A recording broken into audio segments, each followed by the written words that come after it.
Primer que res, ens agradaria donar les gràcies des del grup feminista Pandora per convidar-nos a participar en l'Aplec de la Marina.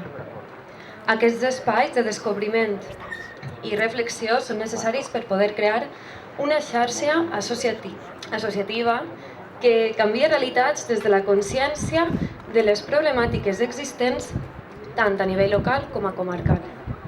És inevitable no intentar donar una perspectiva de gènere a com s'ha narrat sempre la història. La historiografia ens ha deixat a les dones en una segona posició, eixa de no protagonistes de res, de cap acció. Quan estudiem el relat de les guerres, sempre són narrades des del reconeixement de qui van estar a les primeres línies, centrant-se en els aspectes militars on els protagonistes han estat els homes. Les dones han estat les grans absents en el relat. Una absència que no vol dir de cap forma que no tingueren un paper actiu i rellevant. Per això, creiem que és convenient recordar que mentre els homes estaven al front, les dones es dedicaven a l'economia familiar, tant productiva com reproductiva, llaurant les terres, cuidant la família i la casa. I també, de vegades, acompanyant les tropes, participant en la lluita armada en ocasions, practicant l'espionatge o arribant inclús a infiltrar-se en les tropes enemigues. No hem trobat molta literatura que relate l'alçament dels maulets en clau de gènere. Tot i això, elles també hi eren. Com diu la historiadora Patricia Gavancho, la veu popular parla de les dones, però no els llibres d'història. Sabem que en la batalla de Montjuïc, el 12 d'octubre de 1713, 380 fusellers van aconseguir entrar a la ciutat, 28 combatents van caure presos i 80 van morir. D'aquests 80, 5 eren dones. Es van trobar mortes, però vestides d'home, amb les armes buides a les mans i una daga a la boca. Tot i no tindre constància de moltes de les actuacions de les que van ser protagonistes, no únicament dones, sinó també menuts i menudes i gent gran, som conscients que també sofrirem tant agressions sexuals, violacions i captures. I perquè precisament volem donar visibilitat al paper que hem tingut les dones, no només al llarg de la història, sinó al paper que volem tenir ara en la vida pública i privada, des del grup feminista Pandora decidim obrir la nostra caixa. El mes passat ens vam presentar públicament al nostre poble, que és Pego.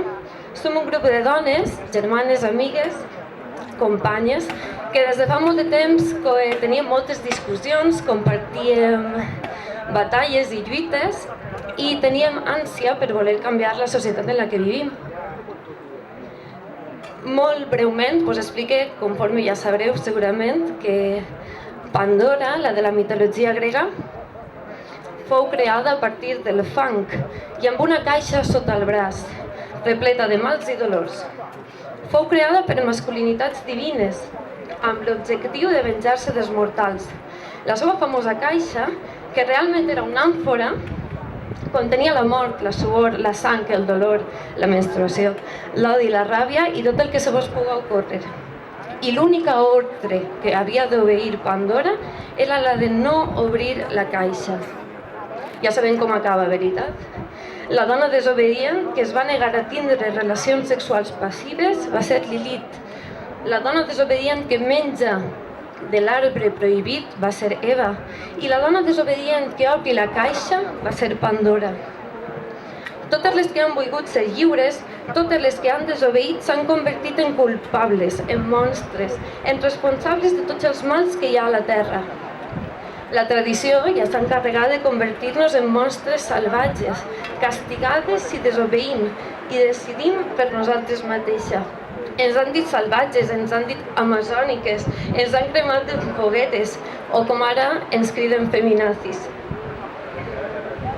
Per seguir desobeint les ordres d'una societat patriarcal, Pandora decideix abarcar 3 línies de treball: la incidència política, l'educació i l'autoformació. Volem articular aquestes línies d'accions ara més que mai, en un context d'amenaça als nostres drets, a les nostres identitats sexuals i de gènere, als nostres cossos. En el context actual, estem veient com es creen dinàmiques i sorgeixen comportaments i conductes que ens volen arrossegar altra vegada a aquesta segona posició. Polítiques que ens desprotegeixen davant agressions i violències patides dia a dia per una societat desigual. Polítiques que ens volen submises, manipulables i esclaves. Persones polítiques que desqualifiquen el feminisme i ens volen relegades a les funcions...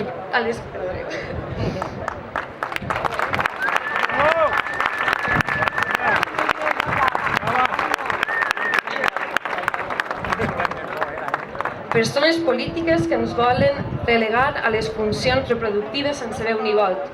Davant d'això, decidim organitzar-nos, com tantes altres ho van fer abans que nosaltres, prenent-les com a valentes referents i actuar alçant la veu i incomodant aquells que ens volen mudes. Ens rescatem de la història per donar-nos el valor que ens pertoca, per apropiar-nos de l'acció pròpiament dita, sent les dones les agents protagonistes que volem ser. Salut i feminisme.